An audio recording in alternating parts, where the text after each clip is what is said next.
أعوذ بالله من الشيطان الرجيم بسم الله الرحمن الرحيم ألهاكم التكاثر حتى زرتم المقابر كلا سوف تعلمون ثم كلا سوف تعلمون كلا لو تعلمون علم اليقين لترون الجحيم ثم لترونها عين اليقين ثم لتسألن يومئذ عن النعيم আজকে আমরা আলহামদুলিল্লাহ সূরা তাকাসুর এটা নিয়ে কিছু আলোচনা করব। এটা মক্কা শরীফে অবতীর্ণ সূরাটি। এই সূরার মধ্যে 8টি আয়াত। শুরুতেই বিসমিল্লাহির রহমানির রহিম বলে শুরু করা হয়। যেরকম প্রথমেই বলা হয়েছে বিসমিল্লাহির রহমানির রহিম কোরআনে মজিদের ফুল সম্পূর্ণ কোরআনে মজিদের একটি আয়াত এবং সূরা নামালের বিশেষ একটি আয়াত। এমনি প্রত্যেক সূরার আলাদা আয়াত হিসেবে নয়, এটাকে বলা হয়েছে উনজিলাত লিল ফাসলি বাইনা সূরাতাইনি, দুই সূরার মধ্যখানে পার্থক্য বোঝার জন্য এটাকে আল্লাহ তাআলা নাযিল করছে বলছে, সূরা বিসমিল্লাহির রহমানির রহিমকে। তো সর্বপ্রথম আমরা এই সূরার কিছু শব্দার্থ এগুলো একটু জানার চেষ্টা করি। আলহাকুম, প্রথম এই শব্দ যেটা আলহাকুম, এটা লাহউন থেকে আসলে, লাহউন থেকে এলহাউন গাফেল করে দেওয়া কাউকে। তো আলহাকুম তোমাদেরকে গাফেল রাখে অথবা তোমাদের গাফেল করে দেয়, তোমরা অবহেলিত হয়ে যাও। এটা গাফেল মানুষ যখন হয় তখন হয়তো একসময় এমন অবস্থা হয় যে মানুষ এটা ধ্বংসের পথে পতিত হয়, সে ধ্বংসের দিকে চলে যায়। যার কারণে অনেক সময় আলহাকুমকে ওই যে তুমি ধ্বংস হয়ে গেছো এইটাও হয়তো বলতে পারে, এটা লাজিমি এবং নতিজা হিসাবে আর কি, ওই যে শেষ পরিণতি হিসাবে এই অর্থ হতে পারে। আলহাকুম তোমাদেরকে ধ্বংস করে দিয়েছে, তোমাদের গাফেল করে দিয়েছে। কারণ গফলত যে জিনিস এটা বড় মারাত্মক আসলে, মর্তবা হিসাবে যেটা দেখা যায়। তো গাফিলিনদের অন্তর্ভুক্ত হওয়া এটা মারাত্মক জিনিস। কোরআন হাদিসে যেটা দেখা যাচ্ছে গাফিলিনদের অন্তর্ভুক্ত না হয়ে থাকার ব্যবস্থা অনেক রাখা হয়েছে।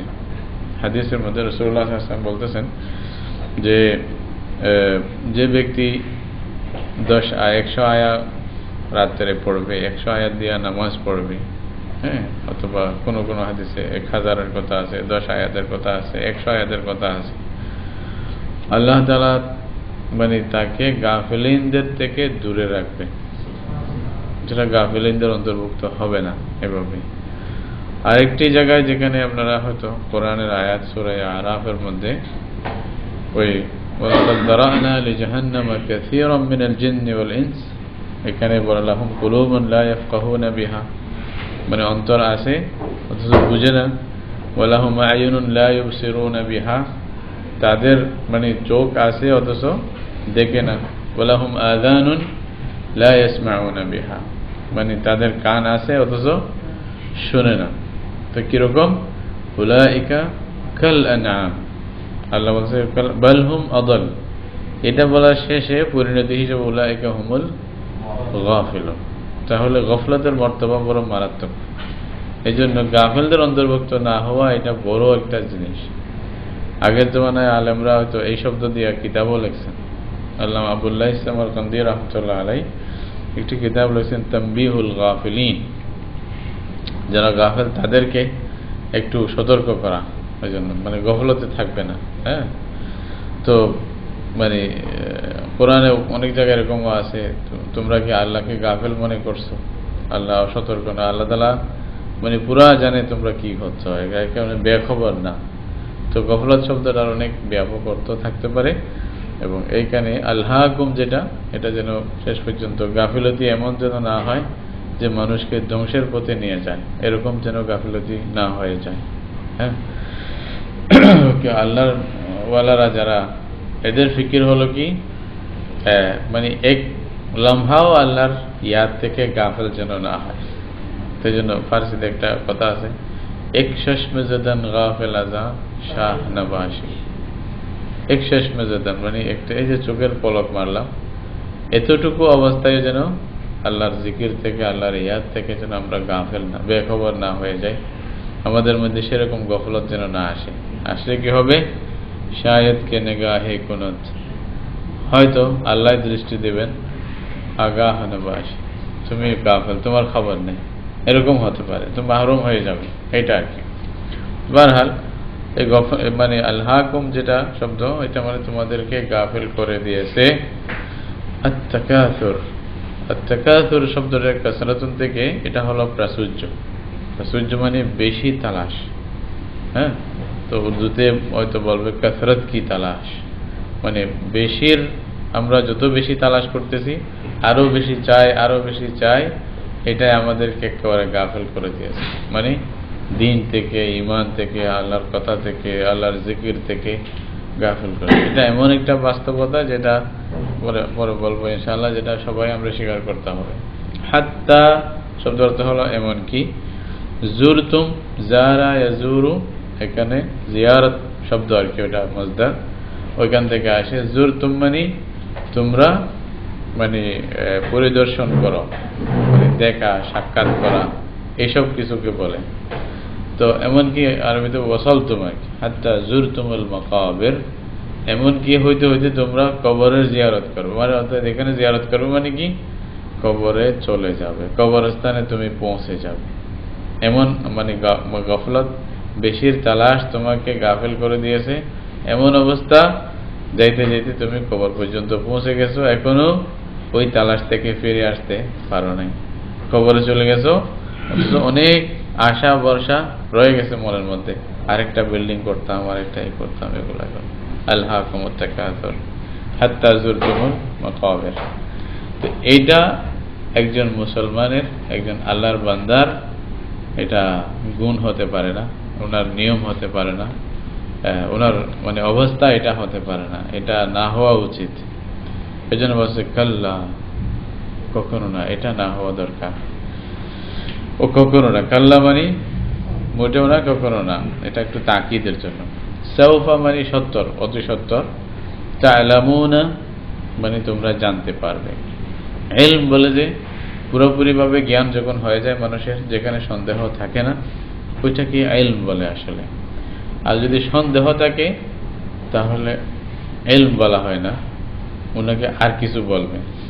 যেটা আমি আরেকবার বলছিলাম, যেখানে তারা তুল্লাবুল ইলম, যারা মানে কোরআন হাদিসের ইলম যারা তলব করেন, তারা অবশ্য জানেন মানে ইলমের মর্তবা পর্যন্ত পৌঁছতে গেলে এর আগে 9টা স্তর পার করে তারপরে ইলমের পর্যায়ে পৌঁছতে হয়।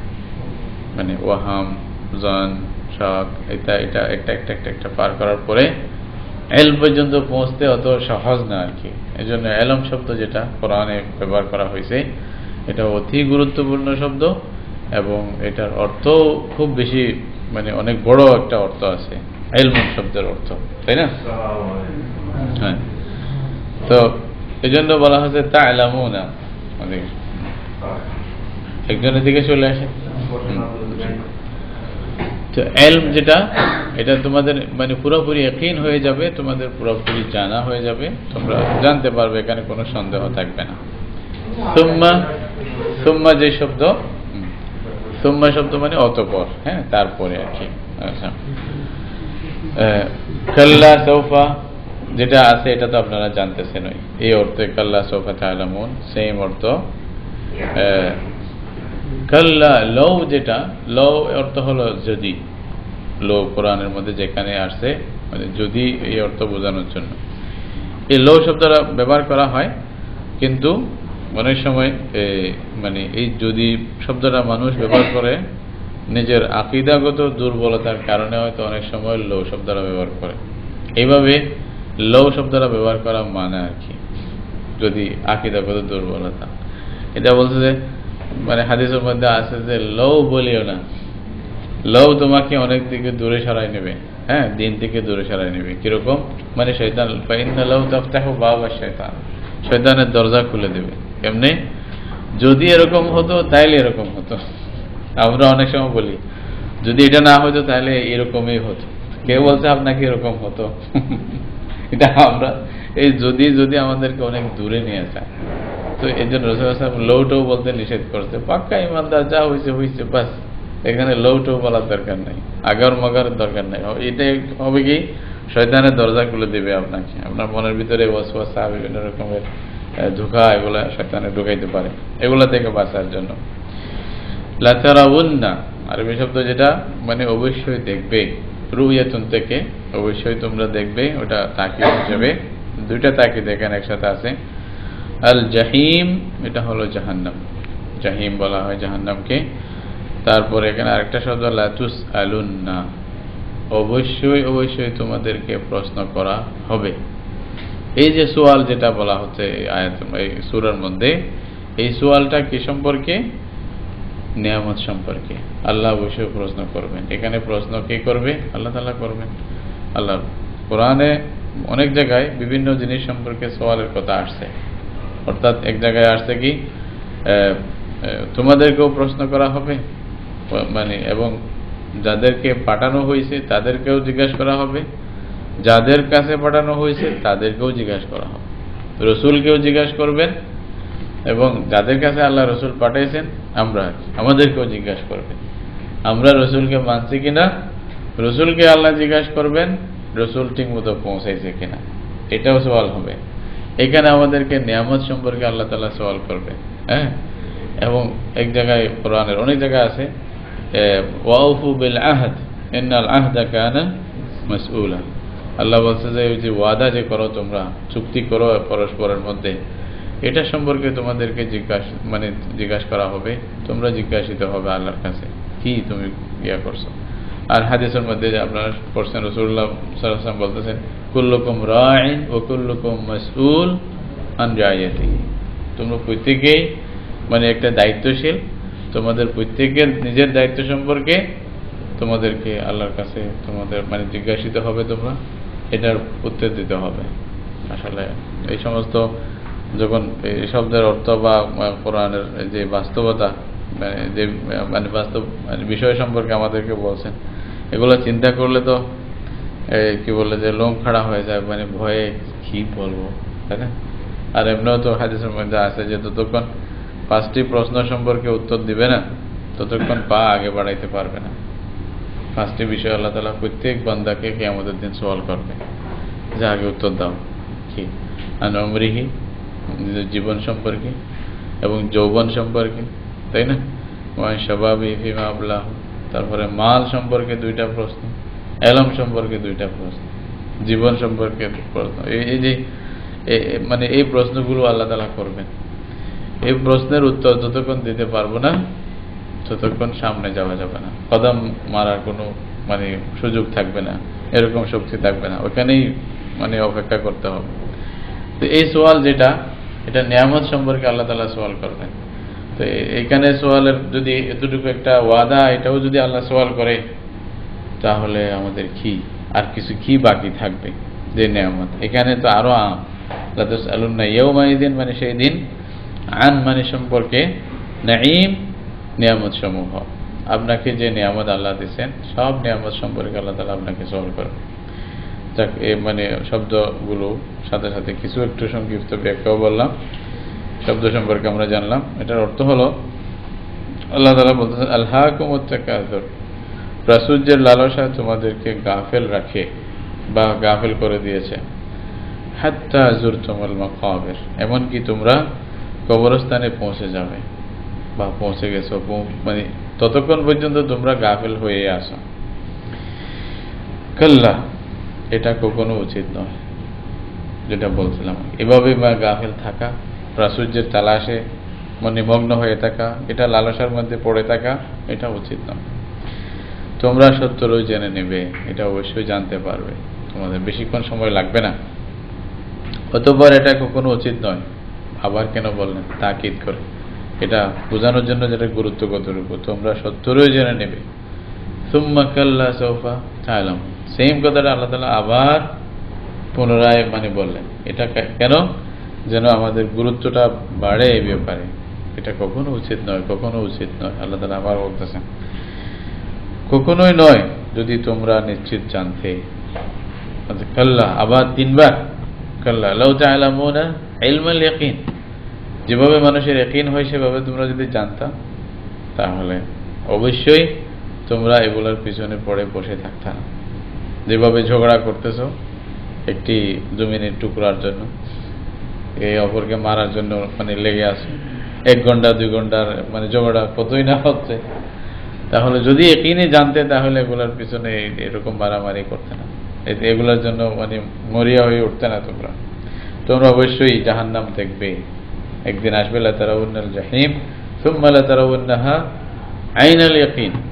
এটা যে দেখবে কোনো সন্দেহ নাই, নিশ্চিত বাবদ তোমরা তা অবশ্যই দেখবে। কিরকম? দিনের মধ্যে যেরকম মানুষ দেখে সূর্যের আলোতে, ওখানে তো সন্দেহ করে না, সেরকম ভাবে তোমরা দেখবে। এরপর অবশ্যই সেদিন তোমরা নিয়ামত সম্পর্কে জিজ্ঞাসিত হবে। সুম্মা লা তুসআলুনা ইয়াওমাইযিন আনিন নাঈম। তাহলে কেন এই এই সূরাটা এটাকে তাকাসুর বলছে, নামও দিয়েছেন আল্লাহ তাআলা তাকাসুর। রাসূলুল্লাহ সাল্লাল্লাহু আলাইহি ওয়াসাল্লাম একবার এই যে হঠাৎ খিদা লাগছিল, রাসূলুল্লাহ সাল্লাল্লাহু আলাইহি ওয়াসাল্লামের খিদা লাগছে, তখন ঘরের মধ্যে কিছু নাই, তখন বাইরে হয়েছে। বের হওয়ার পরে কোথাও হয়তো একটু যাবে আর কি মনে ভাবছেন। একটু চলার পরে দেখলেন আবু বকর সিদ্দিক রাদিয়াল্লাহু আনহু বাইরে হয়েছে। তারপরে আবু বকর সিদ্দিক রাদিয়াল্লাহু আনহু বলছে, তুমি কি যে কারণে আমি বাইর হয়েছি সেই কারণে তুমি বের হয়েছো? ওনারও ঘরে কিছু ছিল না, ভুক লাগছে, এখন কি করবে চিন্তা করে বের হয়েছে। তো বললেন যে ইয়া রাসূলুল্লাহ, হ্যাঁ আমি ওই কারণে বের হয়েছি। দুজন কিছুক্ষণ গেল, ওমর রাদিয়াল্লাহু তাআলা আনহু আসছেন। তো রাসূলুল্লাহ বলতেছেন, ওমর তুমিও কি আমাদের মতোই এরকমই বের হয়েছো? বলছে ইয়া রাসূলুল্লাহ, ঘরে কিছু নাই, চিন্তা করতেছিলাম কি করবো। তো 3 জন মিলে গেল না। তো রাসূলুল্লাহ সাল্লাল্লাহু আলাইহি ওয়াসাল্লাম চলো। তো এক সাহাবী রাদিয়াল্লাহু তাআলা আনহু ওনার বাগানে গেলেন, খেজুরের বাগান ছিল ওনার। ঘটনাক্রমে ওনার স্ত্রী ছিলেন ঘরে, উনি বাইরে ছিলেন। রাসূলুল্লাহ সাল্লাল্লাহু আলাইহি ওয়াসাল্লাম গিয়া বললেন যে অমুক কোথায়? তো বলছে যে ইয়া রাসূলুল্লাহ, উনি তো বাইরে গেছেন, এখনই চলে আসবেন, আপনি বসেন। তো রাসূলুল্লাহ সাল্লাল্লাহু আলাইহি ওয়াসাল্লামকে তখনকার যুগে তো বুঝেন না, ওই যে এই যে খেজুর গাছের ঝাড়ি দিয়া ঘর বানাইছে, মাটির ঘর, কোন রকম তক্তা দিয়া একটা চাটাই দিয়া বসার জন্য। ইয়া রাসূলুল্লাহ আপনারা বসেন। তো রাসূলুল্লাহ সাল্লাল্লাহু আলাইহি ওয়াসাল্লাম বসছেন। তো একটা ওই যে খেজুরের একটা আর কি ছড়া, একটা খেজুরের ছড়া, যেটাকে রুতাব আছে অনেক কিছু, তো ওইটা সামনে দিছে। বলছে ইয়া রাসূলুল্লাহ, আপনারা এটা খাইতে খাইতে উনি চলে আসবেন, পানিটা একটু ব্যবস্থা করবে। তো উনি ততক্ষণের মধ্যে সাহাবী রাদিয়াল্লাহু আনহু উনি চলে আসছেন। আসার পরে রাসূলুল্লাহ সাল্লাল্লাহু আলাইহি ওয়াসাল্লামকে দেখে এমন খুশি হয়েছেন, বলছে আমার চেয়ে সর্বোত্তম মেহমান আজকে কারো কাছে নাই। আসিয়া বললেন, বলছে ইয়া রাসূলুল্লাহ, আমি অনেক খুশি হয়েছি। খুশি কিভাবে প্রকাশ করবে উনি বুঝে পাইতেছিলেন না। ওনার একটা ওই যে ছাগলের ছিল, বাচ্চা ছিল, তো ওইটা জবাই করে দিছে। বলছে যে খানা পাকাও রাসূলুল্লাহ সাল্লাল্লাহু আলাইহি ওয়াসাল্লামের জন্য।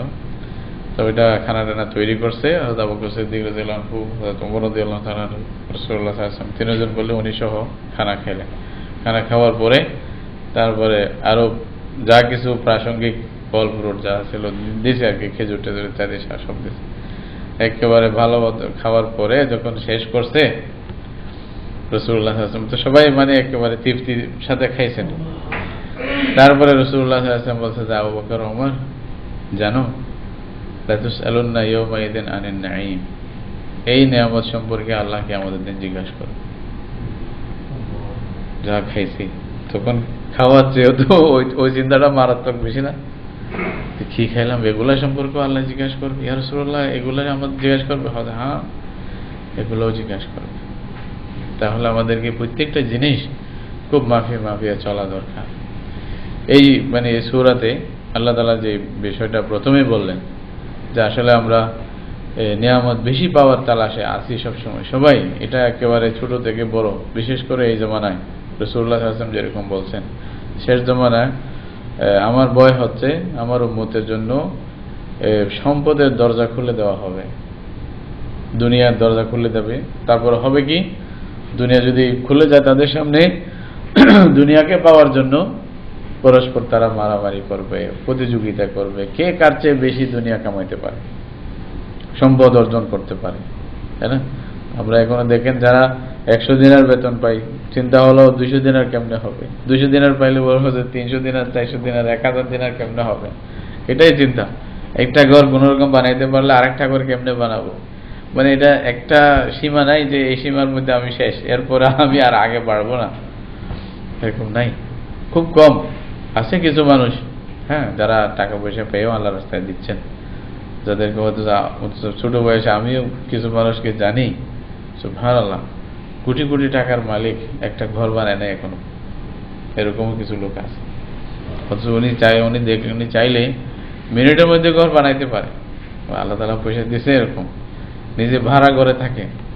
তা আমি একবার ওনাকে জিজ্ঞাসা করছিনি যে ঘর বানিয়ে ফেলেন তাড়াতাড়ি, বাচ্চারা আছে এখানে সবাই, তো বলছে যে হারুন, ঘর তো বানাইতে পারি, কিন্তু আমার তো চলতেছে এখন, এই গর্বের জন্য যে অনেক পয়সা যাবে, এগুলো গরিবদেরকে দিলে ফায়দা বেশি হবে না?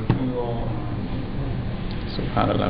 এই বুঝটা যদি সব ধনী লোকদের আসতো, তাহলে দুনিয়ার অবস্থা অন্যরকম হয়ে যেত। আসা কিছু আছে, আল্লাহ, এরকম মানুষ না থাকলে তো দুনিয়া থাকবে না, কিন্তু অধিকাংশ আমাদের মধ্যে আমরা দেখবেন কি প্রাচুর্যের মধ্যে আমরা ধ্বংস হয়ে যাচ্ছি, আরো চাই, আরো চাই, আরো চাই, একটা কোনো শেষ নাই। এক সময় ছিল আবু বকর সিদ্দিক রাদিয়াল্লাহু তাআলা আনহুর অবস্থা আপনারা শুনছেন, যে প্রথম যখন ওনাকে ওই যে বাইতুল মাল থেকে কিছু মানে ভাতা দেওয়া হতো, তো দৈনিক যা দরকার তাই আনতেন। এক সময় খানা খাওয়ার সময় ওনার স্ত্রী করছে কি, একটু কিছু হালুয়া বানাইছে, কিছু মিষ্টান্ন, কিছু অনেকদিন পরে আর কি, তো হালুয়া বানাইছে। হালুয়া যখন দিয়েছে, উনি জিজ্ঞাসা করছে যে এটা কোথা থেকে আসলো, তো স্ত্রীকে তো উত্তর দিতে হয়। আবু বকর সিদ্দিকের স্ত্রীও সেরকম হবে না, তো বলছে যে আপনি ভয় করেন না, এটা কোনো হারাম না, এটা আপনি আমাদের জন্য যে বাইতুল মাল থেকে নিয়ে আসতেন, ওইখান থেকে আমি অল্প অল্প এক মুষ্টি করে বাঁচায় রাখতাম, বাঁচায় রেখে অনেকদিন, মাস 1.5 মাস বাঁচায় রাখার পরে অল্প কিছু চাওয়াল বা গম যেটা জমা হয়েছে, ওইটা দিয়ে আজকে একটু হালুয়া বানানোর ব্যবস্থা করছে। আবু বকর সিদ্দিক রাদিয়াল্লাহু তাআলা আনহু বললেন যে তাহলে তো আবু বকর পরিবার এক মুষ্টি ছাড়াও চলতে পারে। সেই দিন গিয়া বলে আসতে যে বাইতুল মালে আবু বকরের পরিবারের জন্য যে বাইতুল মাল থেকে ভাতা দেওয়া হয়, ওইখান থেকে এক মুষ্টি করে আজকে কমায় দেবে।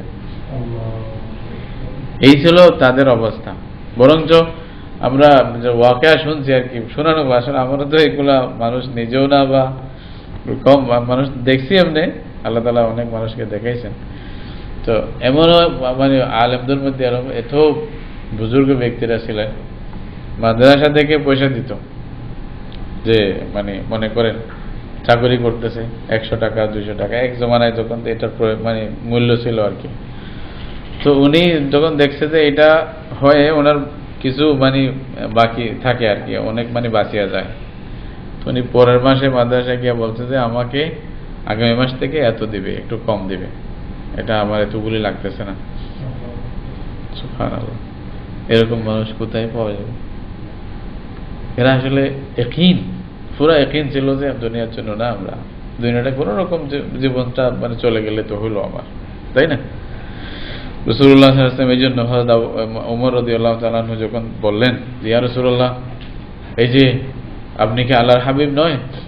সুবহানাল্লাহ, মানে জজবা চলে আসছে। একবার হযরত ওমর গেছেন, তখন দেখছে যে রাসূলুল্লাহ সাল্লাল্লাহু আলাইহি ওয়াসাল্লাম ঘুম থেকে উঠছে দুপুরের সময়, তো আল্লাহ রাসূলের শরীরটা এমনও সুন্দর, তা ওইখানে ওই যে চাটার উপরে ঘুমাইছিলেন, এটা একটা ছাপ লাগে গেছে, পুরা একটা চাটার ছাপ মানে শরীরের মধ্যে দেখা যাচ্ছে।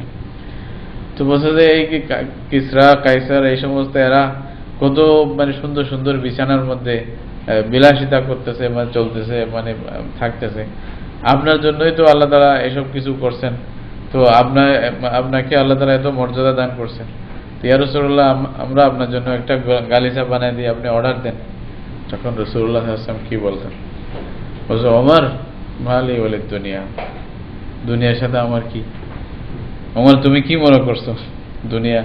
ইন্নামা আনা কারাকিবিন ইস্তাযাল্লা তাহতা শাজারাতিন ফান্তালাকা ইয়া সুম্মা রাহা, মানে কামা ফি বাযি রিওয়ায়াত। বলছে আমি দুনিয়ার সাথে আমার দৃষ্টান্ত হলো কি রকম জানো? একজন পথিক কোথাও যাচ্ছে, মধ্যখানে কোনো একটা গাছের ছায়ায় কিছুক্ষণ আরাম করছে, বাস তারপরে যখন আরাম শেষ ওই ছায়াটা ছেড়ে দিয়ে চলে গেছে। আমি দুনিয়াতে এরকম কিছুক্ষণ আরামের জন্য, কিছুক্ষণের জন্য আসছে একটা পরীক্ষা দেওয়ার জন্য, এটা আমার কাজ শেষ, তারপরে চলে যাব। এখানে আমার কি? এটার সাথে আমার এতটুকুই সম্পর্ক। এই জন্য রাসূলুল্লাহ সাল্লাল্লাহু আলাইহি ওয়াসাল্লাম আব্দুল্লাহ ইবনে ওমরকে কিরকম নসিহত করছেন, কুন ফিদ দুনিয়া কান্নাকা গরীব, দুনিয়াতে থাকবে অপরিচিত, তোমাকে যেন সবাই কেউ না চেনে, বেশি পরিচিত হয় একেবারে হামকে তুমকে যেন না হয়।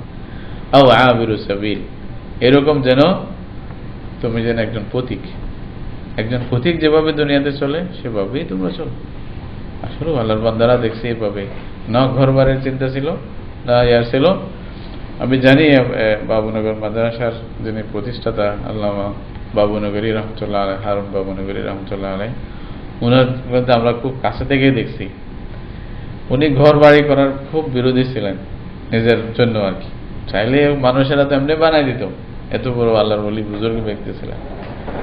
তো উনি বলছেন যে বাচ্চারা ওই যে বর্তমানের তিনি মোতামিম সাহেব আর কি, তো ওনারা করছেন কি কোন রকম কষ্ট বিষ্ট করে ঘরে টিন লাগাইছে, টিন পর্যন্ত না, আগে ওই যে আমাদের দেশে এরকম ফুসের ঘর ছিল আর কি, ফুসের চাউনি ছিল, টিন দিয়া ঘর চাইছে।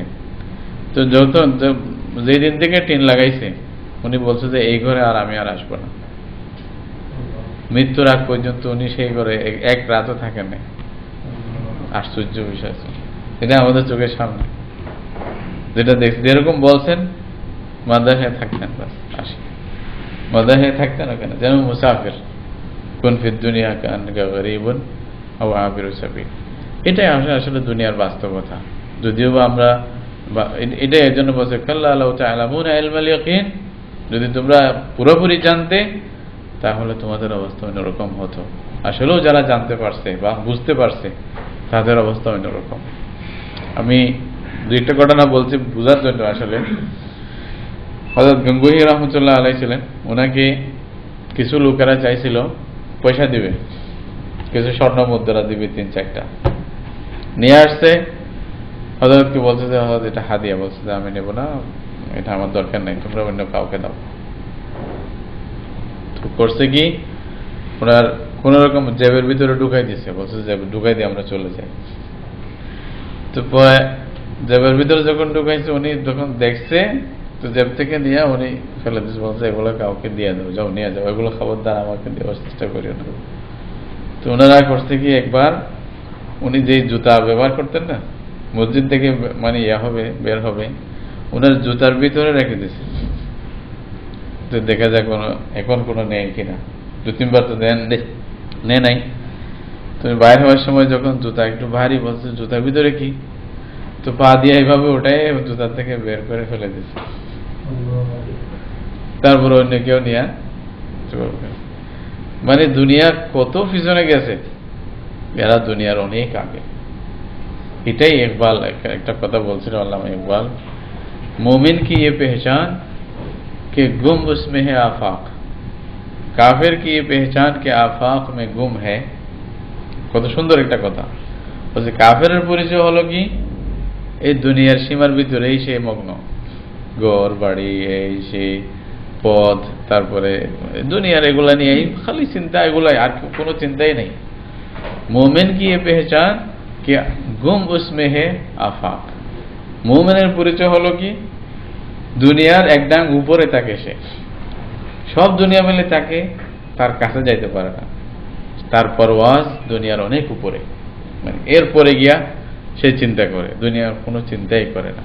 এরকম আসলে ওই যে হযরত আইয়ুব আলাইহিস সালামকে শয়তান যখন পরীক্ষা করতে চাইছিল, তখন মানে আল্লাহ তাআলা সুযোগ দিলেন যে হ্যাঁ পরীক্ষা কর দেখ। তখন শয়তান করছে কি, একবার ওনার সমস্ত জানোয়ার ইত্যাদি সব মেরে ফেলছে। আইয়ুব আলাইহিস সালাম নামাজ পড়তেছিলেন, আসিয়া জিজ্ঞাসা করছে, বলছে যে আইয়ুব নামাজ পড়তেছো? খবর শুনলে তো নামাজ পড়া বন্ধ হয়ে যাবে। বলছে কি? বলছে যে আপনার যত সম্পদ ছিল, হ্যাঁ, এই যে গবাদি পশু টুসু যা ছিল সব মেরে ফেলছি, সব ধ্বংস হয়ে গেছে, একটাও নাই। আইয়ুব আলাইহিস সালাম হাসিয়া আলহামদুলিল্লাহ, এত ক্ষতি, আমরা তো বলছি মারাত্মক ক্ষতি হয়েছে, উনি বলছে আলহামদুলিল্লাহ। বলছে কি তুমি আলহামদুলিল্লাহ? বলছে আলহামদুলিল্লাহ না বলে কি বলবো, বিরাট একটা দায়িত্ব ছিল আমার উপরে, আল্লাহ তাআলা নিয়ে নিয়েছে, এখন আর দায়িত্ব নাই, আলহামদুলিল্লাহ আমি দায়িত্ব মুক্ত। দেখেন কিভাবে চিন্তা করছে এরা এই দুনিয়াকে। এটা হলো আসলে আমাদের সামনে দৃষ্টান্ত এরকম অনেক আছে বোঝার জন্য। আল্লাহ তাআলা এটাই আপনাকে বলে আলহাকুমুত তাকাসুর, তোমাদেরকে তো ধ্বংস করে দিয়েছে। কি? বেশির তালাশ। বেশির তালাশ এটা এমন গাফিল করছে যে কবরে পৌঁছে গেছো, তুমি আর সুযোগ পাও নাই। এমন অবস্থা, আজকে করব, কালকে করব, পরশু করব, সময়ই পাওয়া যাচ্ছে না। আরে কোথায় সময়, হুজুর আর সময় নাই। আর যদি পেয়ে যায় দুনিয়া তাহলে তো একেবারে গেছে। কথার কথা, কিছু মানে এই যে ব্যবসা ভালো হওয়ার আগে হয়তো দেখবেন যে একটু নামাজ দোয়া পড়তো, বা দরজে আসবে, বা দাওয়াতে যাবে, সময় লাগাবে। যখনই একটু ব্যবসা ভালো চাঙ্গা হয়েছে, এখন তো আর সময় নাই, এখন তো হুজুর আর সুযোগ পাই না, তাহলে গেল। আর এইভাবে যাইতে যাইতে কোথায় যাবে? কবর পর্যন্ত পৌঁছে যাবে। আল্লাহ মাফ করুক। এই অবস্থা যেন মুমিনদের না হয়। মুমিনরা দুনিয়াতে থাকবে, দুনিয়া যেন অন্তরে না আসে। দুনিয়া শুধু দুনিয়ার জন্য, মানে ক্ষণিকের জন্য। এখানে লাভ ক্ষতির বড় বিষয় আমার সাথে সম্পর্ক না। এটার জন্য আমি মগ্ন হয়ে যাব না, পাগল হয়ে যাব না। এটাকে সিরিয়াসলি নিতে হবে না। দুনিয়া থেকে বেশি আমাদের সিরিয়াসলি নিতে হবে কোনটাকে? আখিরাতের বিষয়টাকে, যেটা আসলে আমার সামনে আছে, ওইটা সবচেয়ে বড় আমার কাছে। এই জন্য মানে এই তালিম, এই শিক্ষাটা আমরা এখানে পাচ্ছি। আলহাকুমুত তাকাসুর। একটা ঘটনা আছে, এই যে কোন একজন বড় ইংরেজ আর কি, সে মানে কোটিপতি, খুব পয়সাওয়ালা। সে দুনিয়ার মানে সব রকমের নিয়ামত তার কাছে ছিল, কিন্তু মানে কোন রকমের মানে অন্তরের একটা প্রশান্তি, একটা মানে শান্তিভাবে জীবনযাপন করা অথবা শান্তিভাবে ঘুমানো, এরকম কিচ্ছু সে পাইতেছিল না। খুব অশান্তি ছিল, এমন ঘুম আসতো না। ঘুমের জন্য সে মানে অনেক দামি দামি মানে ওষুধ খাইত। তো সে চিন্তা করতেছে কোথায় আমরা মানে এই শান্তি কোথায় পাবো। পাগলের মতো তালাশ করতেছিল একটু শান্তি যদি পাওয়া যায়, কারণ যত বেশি পয়সা হবে তত অশান্তি তো বাড়বেই, বুঝলেন, হিসাবও বাড়বে, এই বাড়বে সেই বাড়বে। তো ওইখানে তাবলীগ জামাতের কিছু লোকেরা দাওয়াতের জন্য গেছিল। তো ঘটনাক্রমে সে তার পথে চলতেছিল, চলার পথে দেখলো যে এক মসজিদে কিছু এই যে গাড়িওয়ালা কিছু লোকেরা বসে আছে, ওইখানে বসে কথা বলতেছে ভুল করে, যেরকম তালিম করে বা একজন বয়ান করে আর সবাই বসে শুনতেছে। তো ও মসজিদে গিয়ে দেখলেন করে কি, তো ওখানে দেখছে যে কয়েকজন আরামে ঘুম মানে মানে ইয়া করতেছে, জুড়তেছে, বুঝলেন, তন্দ্রা ভাব আসছে, মানে কথাও শুনতেছে, এদিকে ঘুম, আরামে ঘুমাচ্ছে। তারপরে বলছে ভাই ভাই, গিয়ে বলতেছে তুমি কি ওষুধ খাইছো, এত আরামে তোমার ঘুম আসতেছে। এখন আমির উনি দেখলেন যে একজন ইংরেজ, একজন মুসলিম, সে আসিয়া কি তালাশ করে, সে বলতেছে ঘুম। তো বলছে হযরত আমাকে জিজ্ঞাসা করতেছে আমি কি ওষুধ খাইছি ঘুমানোর জন্য। তারপর বলছে যে কেন, তোমার কি সমস্যা? বলছে যে আমি আরামে একটু ঘুমার জন্য পাগল হয়ে আছি, অনেক বড় বড় দামি ওষুধ খাই কিন্তু আরামে ঘুমটাই আসে না। তারপরে আমির মনে করলো যে এটাই তো একটা সুযোগ একে দাওয়াত দেওয়ার। তারপরে বলছে যে হ্যাঁ দেখো, একটা ওষুধ আছে, ওইটা যদি তুমি খাও তুমিও আরামে ঘুমাইতে পারবে। বলছে দাও দাও ওষুধটা দাও। তো কোরআনে মজিদের একটা কপি তার হাতে দিয়েছে। তো বলছে যে এটা কি? বলছে তুমি উল্টাইয়া পড়ো। যখনই সে উল্টাইছে, ওইখানেই প্রথম নম্বর বিসমিল্লাহ করে এই সূরাটা ছিল, আলহাকুমুত তাকাসুর। প্রথম শব্দ ছিল আলহাকুমুত তাকাসুর। এইটা পরে সে লাভ দিয়ে উঠছে, বলছে এটাই তো তালাশ করতেছিলাম আমি, এটাই তো আমার আসল ওষুধ, এটাই তো চিকিৎসা। বলছে কোথায় পাইছো তোমরা এটা, খেয়ে দিয়েছে তোমাদের? তখন আমি তাকে বুঝাইলাম, বলছে এটা আল্লাহর কালাম, এটা বাস্তব সম্পর্কে কথা বলে। বলছে এই কারণেই আমি ধ্বংস হয়ে যাচ্ছি। বলছে যাক, আজকে থেকে আমি মুসলমান হইলাম, আমিও তোমাদের সাথে সময় লাগাবো। ওইখানেই মুসলমান হয়ে 3 দিন লাগাইছে, আস্তে ধীরে পরে শান্তি আসছে তার জীবনে। ওই যে এইগুলা থেকে এখন নিরাপদ, আস্তে ধীরে আরামসে ঘুমাইতে পারতেছে। আসলে দুনিয়া এটা এই যে বলতেছি না যে সব ছেড়ে একেবারে জঙ্গলে চলে যান, ওইটা নয়। আপনি দায়িত্ব তো আদায় করবেন, লা তানসা নাসিবাকা মিনাদ দুনিয়া, কিন্তু সাথে সাথে ওয়া আহসিন কামা আহসানাল্লাহু ইলাইক, এটাও যেন থাকে। আমরা দলিল ওইটা দিই প্রথমেই দুনিয়া কামানোর জন্য, কিন্তু পরেরটা ভুলে যাই যে না দুনিয়া এটা। সুতরাং শুধু দুনিয়ার পিছনে থেকে যদি আমরা ধ্বংস হয়ে যাই, এটা আমাদের জন্য কখনো উচিত না। এটা আল্লাহ তাআলা বলছেন কখনো উচিত না। খবরদার এরকম ভাবে তোমরা মানে খেলাধুলার মধ্যে ধ্বংস হয়ে যাবে না। তোমরা ইয়াকিনান যদি সত্যিকার অর্থে তোমরা জানতে, তাহলে তোমরা তোমাদের অবস্থা অন্যরকম হতো। এটার পিছনে এত বেশি ভাবতা না। যতটুকু আল্লাহ দিয়েছে আলহামদুলিল্লাহ, বাকি আখিরাতের জন্য চিন্তা তোমাদের বেশি হতো। এটাই আমাদের হওয়া দরকার। শুধু দুনিয়ার জন্য মরে যেন আমরা ধ্বংস না হই, আখিরাতের চিন্তাটা করি। বর্তমানে এটার গুরুত্ব এবং প্রয়োজন খুব বেশি, কারণ কাউকে এখন বলতে হবে না দুনিয়া ভুলে যাইও না, তাই না? কারণ আমরা এমন স্মরণ রাখছি যে এটা ভুলার কোনো সম্ভাবনা নেই। হ্যাঁ, দিন ভুলে যাবে না এটা বলতে হচ্ছে, ঠিক না? আল্লাহ আমাদেরকে তৌফিক দান করুক, এই আল্লাহর কালাম থেকে মানে উপদেশ গ্রহণ করার তৌফিক দান করুক। জাযাকুমুল্লাহ খাইর। আসসালামু আলাইকুম ওয়া রাহমাতুল্লাহ।